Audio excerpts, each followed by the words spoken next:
welcome to the Raising the Boy podcast. I am your host, John Salmon. It is a pleasure to have you watching continually.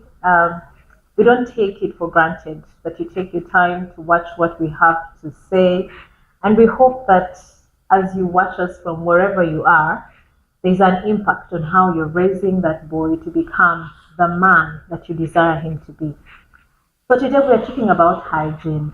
You know, in school where they would tell us that it is okay for the boy not to bathe, it is okay for him to wear that t-shirt Right. for a week, repeat the jersey and something like that. And we normalize nonsense indeed. Because if a girl can be clean, why not a boy? Today I have someone who knows this conversation so well. Not so that you don't know how to clean your boy, but I have sat under his counsel and I have listened to how he breaks down hygiene for the boys. He's Pastor Sam. Welcome, Pastor Sam. Yeah, thank you so much, Joanne, for having me on your podcast. It's always a pleasure to hear from you and also to know that you have the passion for the boy child. I really look forward all the time. Yes, like Joanna said, those are my names. I so happen to be a father, very intentional father. I am also a pastor at a church called Mavuno Church. And I also lead an organization called Petra Families Foundation. We reach out to the boy, child, and men.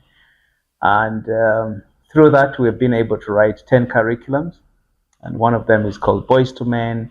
We have Man of Honor, Mothers Raising Sons. We teach the mother how to raise a boy. Five-Star Dad, and so many others. We've also written some curriculums for couples. Yeah, even especially those who have thrown in a towel before they sign the divorce papers. We have a program called The Strand of Three where we take them through. And also we've written one for special dads, fathers with children with special needs. It's called Dads on Special Duty. It's also a 10 weeks program, and so many others. Incredible work there. Yes, I can tell you that Pastor Sam and his wife, Pastor Christine, do such an amazing work in ensuring that families are well knit and the foundation is stable. So, Pastor Sam, this thing about the boy can be whatever he wants to be, as he wants to be, what do you say about it? I think, in my opinion, a boy child is the only thing God can use to make a man, and it's the only material God can use to make a man. And also, we can't sit back and sacrifice the ultimate on the altar of the immediate. What do I mean by that is we need to do something about the boy child. I like the topic you've raised here. Of course, the boy child has so many traps, so many things happen. There's toxic crowds. There's, of course, drugs, alcohol, name it, they're all traps for masculinity. But it so happens that hygiene is one of those big things. And I'm so sure there's some people in offices, like any environment, they'll say, I can't go to the toilet after that gentleman. Why? Because right from the time they were little, they didn't tell them about hygiene.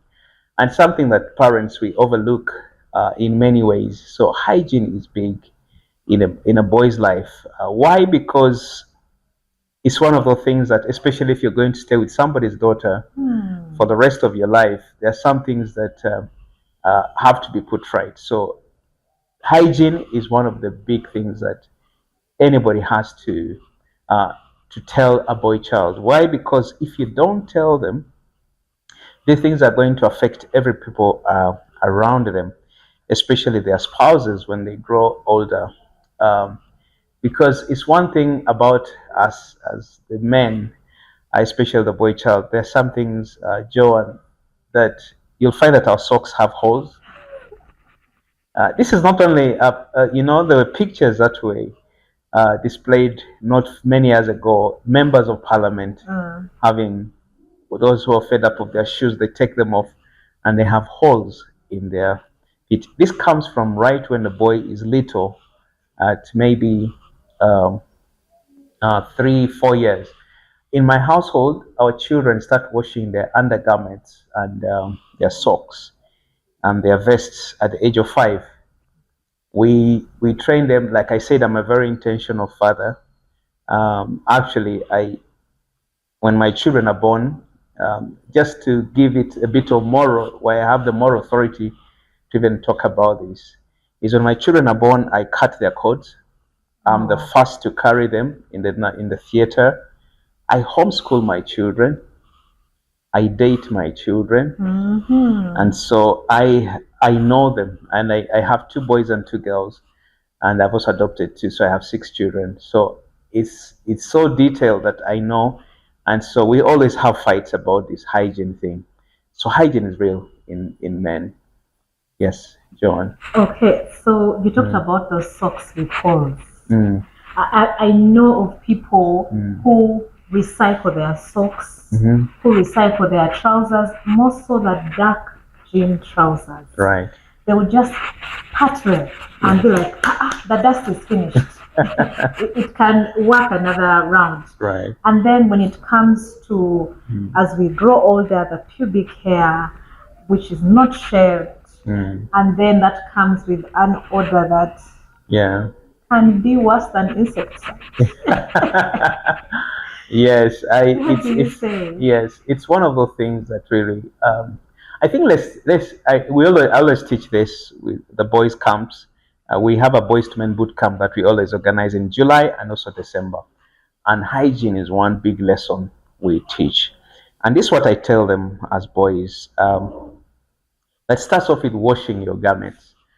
Boys, our attention span. I don't know if you have sons, but you'll understand that our attention span is always very, very minimal. Yeah. And so we are always on the run. You go to the toilet uh, and you're on a run. Either you're running to a meeting, your friends are playing football, The next and video game. the next video game, and so we are always on the run in a hurry. Unlike the girls, which I won't believe, I don't know if all girls have the melancholic personality, but they always take their time. They do the things. You'll find a few girls that will be behaving like boys. So you'll find I tell them I always show off an underwear on how to wash it, and I always tell them, how many of you have red lines at the back of your underwear? Yes, and quite a number of them raise their hands, and I tell them, look, it's because you're in a hurry. You don't get time to get a toilet paper, clean yourself. And if you go in boys' school, some of them just use the walls to clean themselves. Why? Because I need to run and play football. So that's one of the things we tell them: washing how to wash your underwear.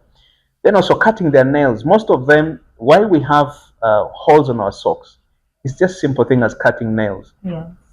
especially the toes. They find that you're in a hurry, you don't want to cut your nails, and so that's also another thing that happens. So boys, we tell them wash your socks and make sure that you change, because if you keep wearing the same socks, definitely they'll wear out, and that's why you have holes at the heels and then at the front where there are holes because you didn't cut your nails. Those are all things that mothers or fathers out there, I know they are single fathers as well out there, who are looking after these children. So keep an eye on all the things. And then also let the boy have a hanky. It's also just a habit to teach them. Let them not pick their nose without using a hanky. That's also something that you need to look out for. Then also when they become teenagers, where chemistry is happening in their bodies, definitely they'll grow pubic hair, hair in their armpits. Those are things as well to just teach them right from the stages. But also it's very important to understand that every child, every boy grows through stages. Yes, so there is maybe I could explain another time I'm here, but there are stages that a boy grows through. So if you ever understand the stages, you'll be able to address a boy according to stage per stage. The last stage is a warrior, where he's 18 to 22. At that time, mommy and daddy have no say, because he's at university, he's trying to date, and so there you must have done your groundwork. Yeah. From the foundation, because if you haven't, then your daughter-in-law is going to be complaining about hygiene. There's another thing that because we're in a rush, brushing of our teeth is one of the things that I asked that the boys come at one time, Who today honestly forgot to brush their teeth? And almost half of them raised their hands up. Why? Because it's one thing that as men, as boys, like I said, when we use the toilet, we're always in a hurry. Um, there's some men that you can't go to the toilet because they have used it. A toilet is one big thing as well for the boy child and men. Because for us at times it is fun to just aim. Well, the water seat, the toilet seat is at a distance, and you're happy to aim and just it's just for fun. But the truth is, it's better we tell the boys a simple thing as putting the toilet seat on your in between your legs and aim in the middle. Why? And then also clean it after yourself because your sister, your mom, your auntie are going to sit on it. So you raise the toilet seat and clean. Simple things like that are what women right now are complaining about in their marriages, in office spaces where there's shared space, or maybe like a toilet or lavatories where people are just complaining about those small things. So it's very important to understand that as a boy child grows, the key thing there, you can take on as well a topic a day, like say hygiene. You say, boys, let's talk about hygiene. Or my son, we need to talk about hygiene. It starts off right in the morning. Have you made your bed? Have you brushed your teeth? Yes. Um, have you cleaned up? Maybe you use the toilet. Everybody almost wakes up, uses the toilet after in the morning. Have you cleaned up well? How did you clean it up? This is what I did. I raised the toilet seat. After using, I cleaned with the toilet paper. That is good. Also, one thing I tell them, and this applies to men as well, and this of course also happens to men who are not circumcised or men who are circumcised, depending. You cleaning yourself, it looks demeaning to use a toilet paper after, let's say, a short call, but just to clean yourself. But this is what we teach them at the camps as well. Because if you don't clean yourself with maybe a toilet paper, there are droppings of urine which remain on your penis, if I can just say that. And so you have to clean it. If you don't clean it, definitely the front part of your panty, from morning to evening, people will be smelling and saying, there's somebody seated there who looks as peed in their panties. But it's because the small, simple thing like that, you didn't do it. So we tell the boys, please, just a small, simple thing like that. If you train them from one time when they're young, they will grow knowing that. Because I always tell them, before you shower, pick up your panty and smell in front. How is it smelling? One of them told me, it smells bad. But it's a simple thing like that. So, and cleaning up themselves after a long call. So it's hygiene is big in men, because if we don't catch it when the boys are still young, guess what? It's going to flow over in marriage. And then somebody's daughter is complaining about this man. All men are not are dirty men. All men are not like, no, it's not every man. It's just because mommy and daddy didn't catch it when they were still young. Yeah. But if they caught it when young, in their adult life, you'll see them better and great men. Yes. Yes. You touched very many important things. And just for context, yes, I met Pastor Sam at the boys' camp. And the way he explained about this hygiene thing was so practical. I was like, this is the gentleman that I need to help me talk about this hygiene thing, because he talks about it with such passion and practicality. The boys laugh about it, but also learn in the whole explanation. So, like I always say, our homes are the cradle of growth. And right. if we do not deal with these things we call small, are the things that become so big in marriages, so big at workplaces, so big among peers, and your son will be isolated. Maybe he's smelling. Maybe when he speaks, people have to do like this. Or before long, his hygiene will lead to other health issues. Imagine you having to go to the dentist just to pluck your teeth out because you did not brush.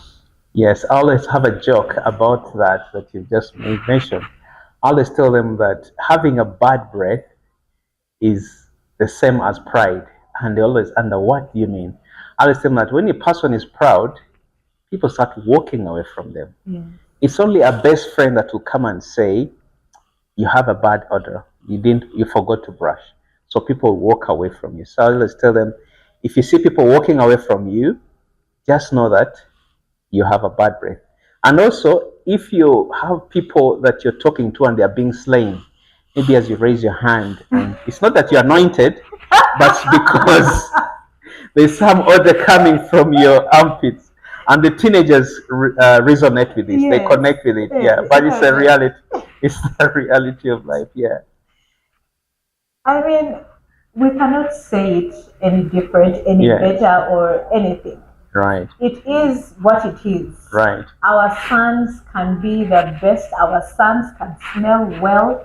Our sons can give a hug without someone saying, "Eh," Yes. you know? And it all starts from home. Mm-hmm. It is a seemingly uncomfortable conversation, but it must be had, because otherwise, it's not the professor in the university who is going to tell him that he needs to go and bathe properly. Yeah. It is we, the parents. And we should have those conversations earlier than later so that we can be able to raise boys that are responsible and boys who turn into the men that we want them to be, so that they can have a better influence on the generation to come. The conversation is around the boys' hygiene. We have always heard it said, boys don't shower. They can go the whole time without taking a bath, or even their clothes, that sports jersey that is always smelling, or that you always find on the wire, that is hung every after a game, but only sees water when the time is closing. Those things. And today I have Martin Amanya, a counseling psychologist. He's going to help us break down these nitty-gritties. Welcome, Martin. Thank you. Happy to be here. Happy to have you once again. Thank you. So tell us, what is wrong with this species? Some boys, the relationship with water is not good, especially cold water. Anyway, jokes aside, but I think it's something that really some boys especially struggle with, and it could be coming from different reasons. It could be someone who's lazy. It could be someone who fears to clean up with maybe that cold water. It could be someone who feels this is what makes men men. Why? Some guy made the joke and said, if you are men, why do we need brakes in the car? Let's roll like me. But you know yourself. You know that whenever you use a towel, you just roll it, either throw it under the bed or in the on top of the bed, and until the next time you're going to take a shower. But we're not only talking about those who don't shower. There are those who shower, but also in the room. When you come back from wherever you come from, whether playing, doing sports or whatever, you just drop the trouser, and wherever you actually remove them like this and step on them and leave them. So all those things, others really, literally like showering or cleaning up. Someone probably has an afro and never combed, they never washed the hair. Some others, the toothpaste is there and the brush is there. Really, these are not things that are so far away, out of reach. But using them is a hard nut to crack. It is very important for them to appreciate that actually, I mean, holistic wellness includes even things as basic as taking a shower. Yes. Because these are things that are simple but actually boost our mental resolve. They boost our confidence. You feel fresh when you've showered. You feel alive. Yeah. And if you don't shower, if you don't find it, okay, even if it's not fun, there are some things we don't have to do because they are fun. Responsibility. It's responsibility. You know that you need to eat food as a basic need. Yeah. So nobody will tell you the food is here and get a spoon and force it in your mouth to say eat it. It is as equally important to clean up, to brush your teeth, to shower, to clean the right places, right? You know, the boys. This is our conversation. This is nobody else is hearing. Your parents are not here, but you know the places that you need to be cleaning up really, really well, being intentional. You need that deal will be, you know, that it will be handy. you know that that aftershave will be very, very helpful, and your parents can afford it. Actually, you know that cutting those nails, that sometimes you find like a pile of soil or whatever kind of dirt in there, and like so, it is unhealthy. It's uncool. It doesn't define you as a man. Actually, it affects your identity, because if you show up in a place when you're not kempt, when you're not clean, your confidence levels are going to be low. You're going to be looking at everybody showing up, speaking well, and they're cleaned up, they're dressed well, and you feel like, I don't belong here. You start wanting to come behind. Now you start doubting even your abilities. This can be speaking, this can be social skills, this could be. But because of that struggle with looking kempt and looking smart and neat, now it starts to weigh down on your esteem and your other abilities that are innate, actually, that you would have been able to exude if you pimped them up with the look. Yeah. Actually, that's a brand you carry. Let me tell you guys, that's a brand that you carry wherever you go. You're a young man, you show up at your workplace, maybe your mom said, come pick something. Have friends, or your dad, his friends. When you show up for a family gathering, those uncles, those cousins and whatever, they are seeing you and making a judgment. That impression matters a lot. It makes something click in their mind. This is what they start thinking of you. So okay. Yeah. So I chanced to be in this gathering of boys, and the chief facilitator made a comment. Boys, why do you have railway lines at the back of your underpant? Hey. Oh my God. That was so personal. One of the parents could have told him there's some guys in this gathering. You need to talk to them directly. Exactly. Why do you have railway lines at the back of your underpants? How are you washing that underpants? So now, Martin, my question is: there's this single mother. She is telling the boy, "Please wash up well." He's somewhere like 14. He needs his privacy, so she can't get in to help him clean. But this guy is cutting corners. What should she do? So let me talk to the boy directly. Look, young man, you're not doing yourself any favor about this. You're losing a lot on basic skills that are going to help shape your identity, that are going to help boost your confidence, that are going to help make you feel appreciated and recognized and significant in community, by you not doing things as basic as cleaning up. Let me tell you, when you cleaned up, when you've washed up, when you've brushed, when you are kempt your hair, when you've applied Vaseline, and when you've polished your shoe, or it's a canvas or whatever, if your trouser is well ironed, or if it's a chino, whatever, cleaned up, when you show up in a place, when you're tucked in, or it's some chiller kind of vibe, when you show up, there's an aura, there's an energy, there's a vibe that you give to the people who are there, that they say, I want to connect with this guy. I want to connect with this guy. I want to connect with this guy. Not for the wrong reasons, my guys. Not for the right reasons. Yes. Because you know that you showed up for the moment and you prepared for the moment. It shows basic things like preparedness. Someone knows that you put in effort. Yes. So how do you want your brand to be? How do you want to be perceived? I know they'll say, scientists, if you have your brains, if people don't care about how you look. Guys, it still matters. You need to show up, but you need to show up looking in a way that is decent, that is going to give you a sense of confidence that, well, we showed up. Yes. We were here. We were ready for the cause. And we showed up right. Exactly. And we showed up, and we showed up right. So look, ma'am, I want to encourage you that these things happen. Probably your siblings, these guys' uncles now. There's a time they struggled with these things. But I want to challenge you that if it's something you've tried to encourage him about and he's not being responsive, it's okay to look out for some other man you admire and ask him actually to help mentor this young man. Or work with this young man, ask him to go for a counseling session. Maybe you don't want to take for granted. There could be some underlying things they are struggling with. Yeah. Maybe their identity, maybe some anxiety or stress or whatever, or esteem or challenge that are making them lose interest in themselves, that they don't even care about cleaning themselves up. And it could be deeper that way. So we could process this and say, what does this mean for you?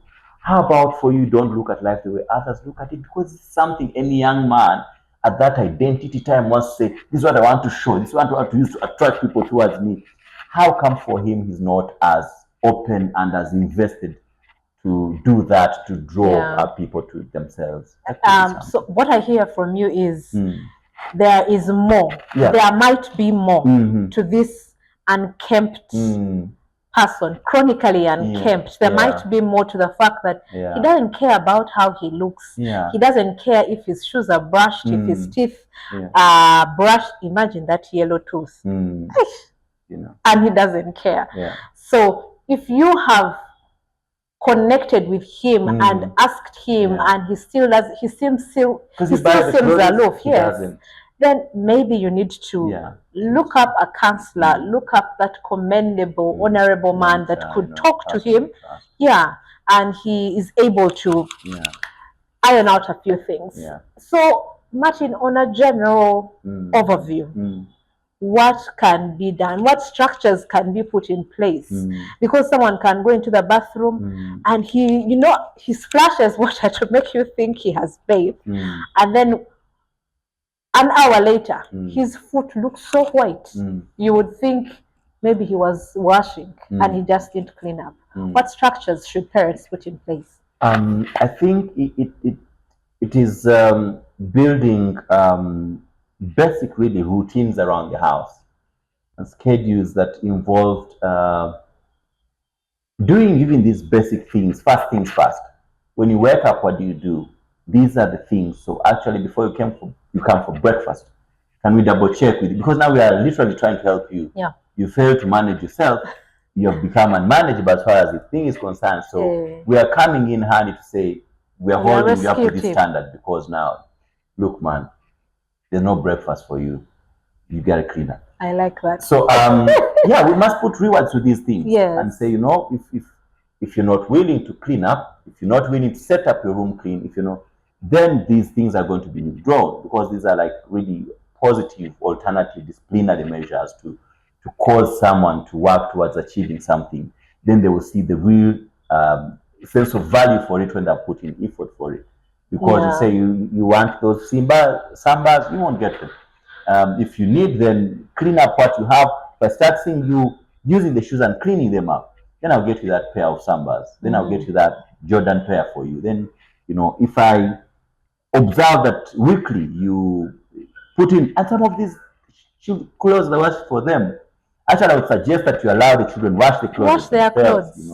Let them lay their beds when they wake up. Let them get to know that bed sheets are going to be used for a week or whatever time you agree upon, and say after this time, and then hold them accountable to that. Say, look, boy, this is a week now.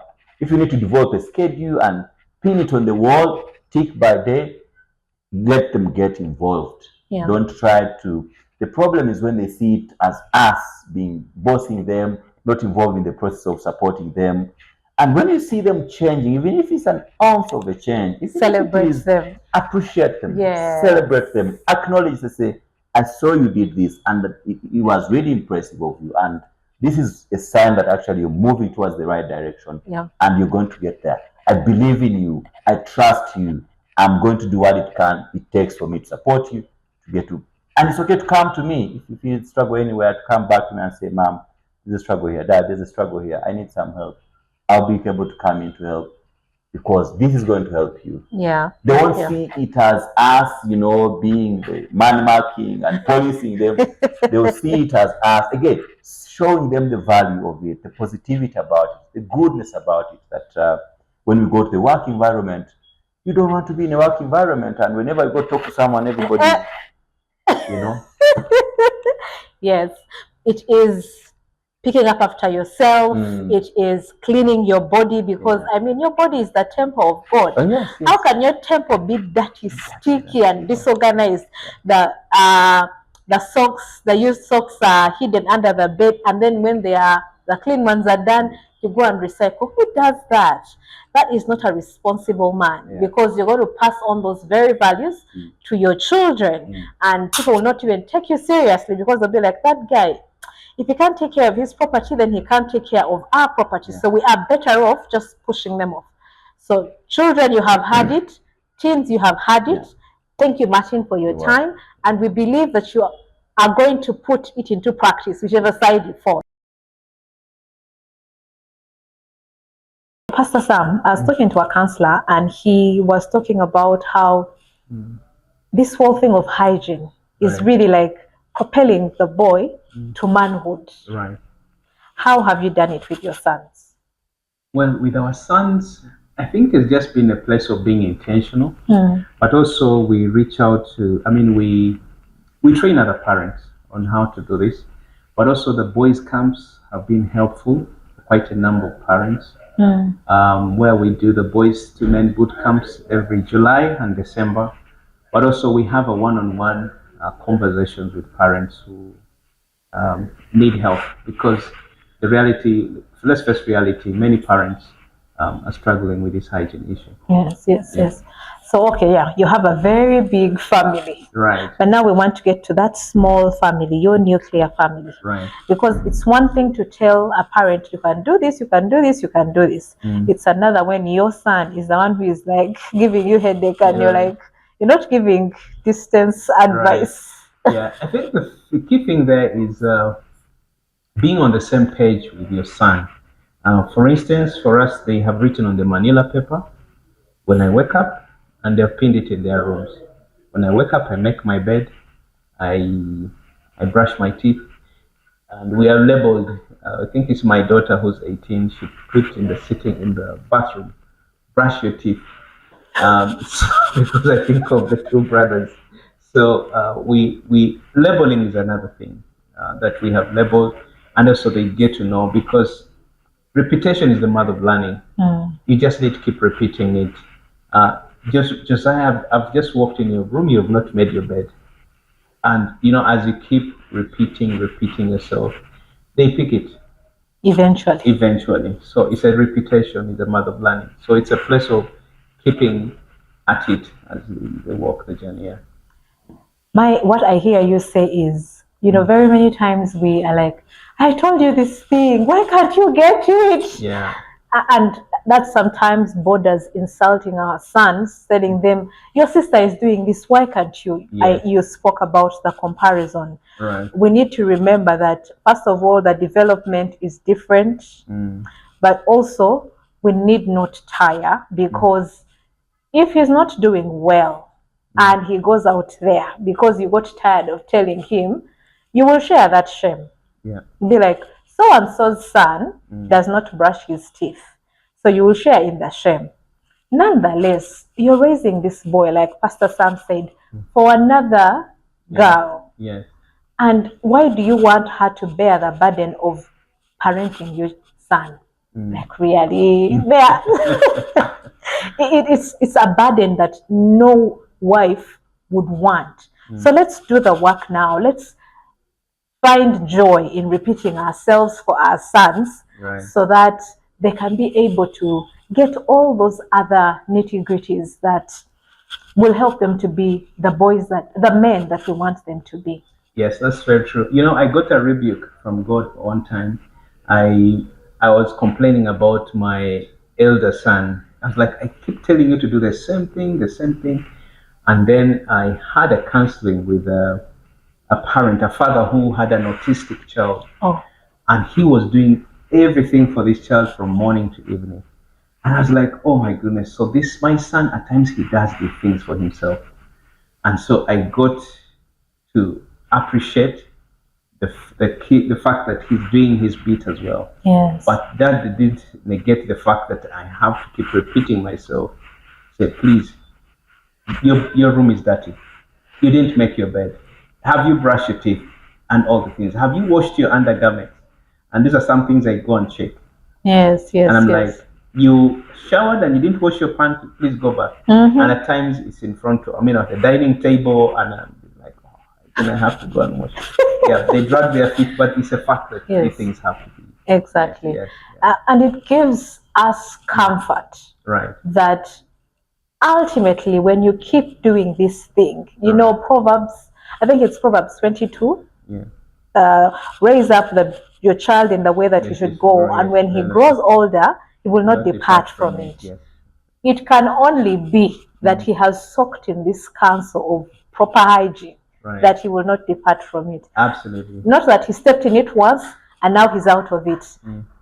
Not that he stepped in it twice and now he's out of it. He has to soak in this counsel and be able to understand the essence of proper hygiene, the essence of presenting himself right. That is the only way he will not be able to depart from it. Yes. So let us not tire.